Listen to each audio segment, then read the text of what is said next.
વડોદરા શહેરમાં નવરાત્રી મહોત્સવ નિમિત્તે પોલીસ કમિશનરની અધ્યક્ષતામાં મોટા ગરબા, દુર્ગા પૂજા તથા રાવણ દહન કાર્યક્રમના આયોજકો સાથે મીટિંગ યોજી જરૂરી સૂચનાઓ આપવામાં આવી હતી.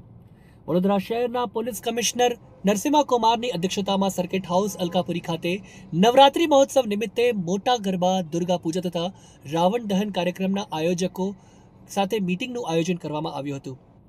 આવેલ આ મીટિંગમાં ડોક્ટર લીના પાટીલ, અધ્યક્ષ પોલીસ કમિશનર, ક્રાઇમ બ્રાન્ચ અને કાયદો વ્યવસ્થા તથા વડોદરા શહેરના તમામ નાયબ પોલીસ કમિશનરો તથા મદદનીશ પોલીસ કમિશનરો તેમજ વડોદરા શહેરના જુદા જુદા વિસ્તારના મોટા ગરબા, દુર્ગા પૂજા તથા રાવણ દહન કાર્યક્રમના મળી 60 જેટલા આયોજકો ઉપસ્થિત રહ્યા હતા.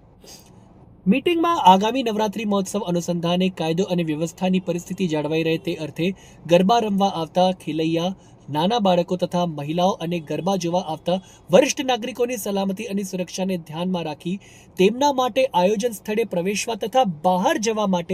Entry exit point, emergency exit point, યોગ્ય બેઠક, ગરબે રમવા જોવા આવતા લોકોના વાહનો માટે પાર્કિંગ વ્યવસ્થા, ગરબા સ્થળે તેમજ આસપાસના સ્થળે પૂરતી લાઇટિંગની વ્યવસ્થા રાખવી કે જેથી કોઈ અનિચ્છનીય બનાવ ન બને તથા સીસીટીવી અને ખાનગી સિક્યોરિટીની વ્યવસ્થા, મેડિકલ સુવિધા, ફાયર સેફટી વગેરે જેવી જરૂરી વ્યવસ્થાઓ કરી નવરાત્રી રાવણ દહન શાંતિપૂર્ણ રીતે ઉજવાય અને કોઈ અનિચ્છનીય ઘટના ન બને તે માટે માનનીય પોલીસ કમિશનર નરસિમ્હા કુમાર દ્વારા જરૂરી વિવિધ સૂચનાઓ આપવામાં આવી હતી.